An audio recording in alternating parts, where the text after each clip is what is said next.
Чегараны Садыр айткандай президент да бере албайт. Чечмелеп бербеди өзү. Менин сөзүмдү кайталабадыбы? Кийин Мадумаров чегараны берип койгондой ким? Мадумаров өзүнө таандык үйдү да сата албайт. Үйдү сатыш үчүн балакатка жеткен балдарынын келинчегиңиз колу керек, макулдугу керек. Ошо Ирандын тегерегиндеги согушту мисал келтирейин да. Биздин кыргыз өткөндү мисал келтирсең көбүн түшүнө бербейт, эстей бербейт. Тегеран аябагандай каттуу бир болуп көрбөгөн, тарыхта соңку бир 50-60-100 жылдан бери болбогон өрттүн астында калды. Маани бериңиз. Ойлонуңуз. Мен көрөрмандарга айтып атам. Ойлон ушул жерде, терең ойлончу ушул жерде. Иран бийлиги айтып атат, эч кандай сүйлөшүүгө барган жокпуз биз, барбайбыз дагы деп. Көчөгө 10 миң деген, 100 миң деген кишилер чыгып, эч качан сүйлөшүүгө барбагыла деп бийликтен талап коюп атат. Канча киши өлсө өлдүк, сүйлөшүүгө барбагыла деп атат. Улуу тарыхы бар, улуу империя эли. Эч кандай сүйлөшүүгө барбагыла. Акыркы адамыбыз калганга чейин барбагыла сүйлөшүүгө. Шөгөлөбөгүлө деп атат. А биздин кыргыздын философиясы кандай? Азыркы кокуу эмне болсо ошо болсун, тынчтык эле болсо болду. Бизде эмне болсо макул, сураганым бер. Тынчтык болсун. Эгерде сенин коштан коюп аткан дооматтын баарына макул болсоң, чегара 2 секундда чечилет. Ал үчүн акылдын кереги жок.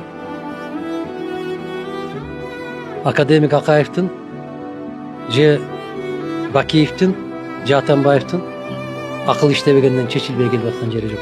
Тирешип тургандан чечилбей келет. Макулдашпай койгондон чечилбей келет. Эркелериң болбосо эмшең дегенден не пайда дейт.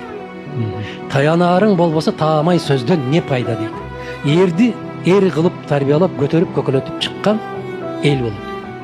Анан ошол эр, ошол элди коргойт. Биздин Токтогул атабызды 4 эле орус аскери келип алып кеткен. Аны кармап, колун байлап алдына салып берген ошол эле кетмен төбөлүк туугандарыбыз болот. Ошол эле токомдун туугандары. Эми ошол биздин токобуздай болгон казактын залкары Абай. Абайга бир рота келет. Током Абайдан айырмаланып, ак падышага бир сөз айткан жок. Током Анжиян көтөрүлүшүнө катышмак турсун, Анжиянды барып көргөн эмес. Аны токуп жазды.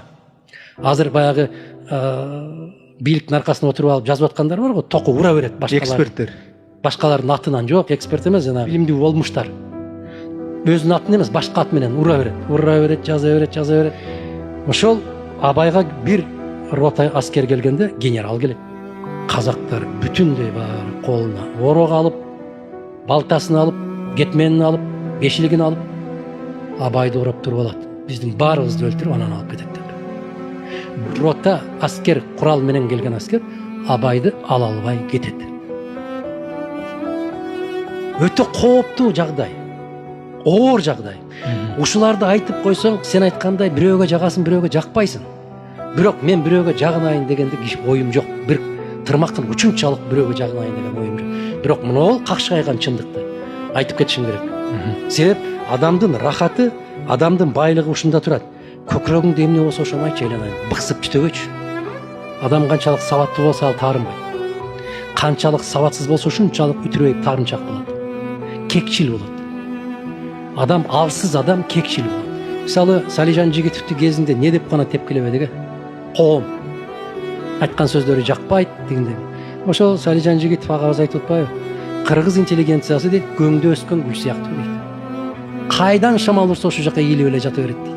Мына Иса Акунбаев Борбордук Азиядагы жападан жалгыз биринчи инсан жүрөк алмаштыруу боюнча.